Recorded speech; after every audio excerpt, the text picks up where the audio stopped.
Postulates of statistical mechanics. In statistical mechanics, we deal with two types of system. First is system in equilibrium और एक और system है system which is not in equilibrium. अब पहले बात करते हैं सिस्टम इन इक्विलिब्रियम के बारे में. इससे पहले हमने तीन टाइप ऑफ एंसेंबल्स देखे थे, माइक्रो कैनोनिकल, कैनोनिकल और ग्रैंड कैनोनिकल एंसेंबल. तो अभी हम कंसिडर कर रहे हैं कैनोनिकल एंसेंबल. कैनोनिकल एंसेंबल में हमने देखा था कि जैसे इक्विलिब्रियम अटेन होता है, इक्विलिब्रियम के आते ही नंबर ऑफ मॉलिक्यूल्स, वॉल्यूम और टेम्परेचर सेम रहता है, लेकिन एनर्जी अलग होती है. यहाँ हम थर्मोडायनामिक्स से क्लोज सिस्टम से रिलेट कर रहे थे, तो टेम्परेचर सेम रहता है और एनर्जी अलग अलग होती है.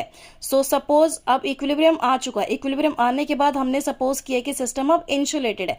इंसुलेटेड है तब भी different systems have different energy. एक सिस्टम की E1 एनर्जी है, की E2 है, की E3, इस तरीके से अलग अलग एनर्जी है.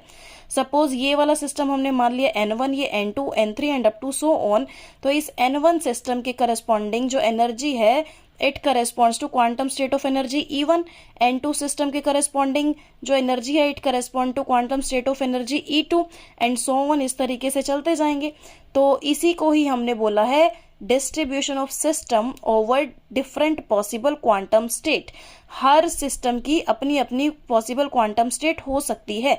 नाउ सपोज कि ये पूरा का पूरा इंसेंबल है, इसमें काफी सारे लार्ज नंबर ऑफ सिस्टम्स हैं, तो हर सिस्टम की अपनी अपनी एनर्जी है. तो टोटल एनर्जी हमने कैपिटल ई ले लिया और टोटल नंबर ऑफ सिस्टम्स लिया N.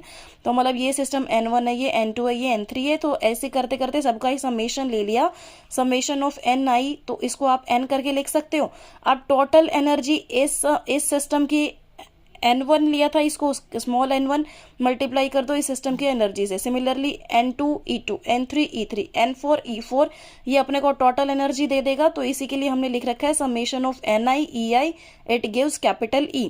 So this is called postulate of equal probability, equal prior probability. इसका मतलब क्या है, जैसे हम किसी भी कोइन को टॉस करते हैं तो पॉसिबल आउटकम्स 2 आएंगे.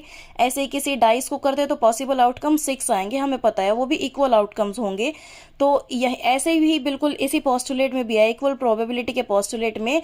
अगर मान लो if an isolated ensemble contain a large number of isolated system, अगर एक पूरे इंसेंबल में large number of isolated system है and that systems are in equilibrium, तो each system has an equal probability to exist in any one of the possible quantum state. Her system किसी भी possible quantum state में exist कर सकता है अगर system equilibrium में है तो.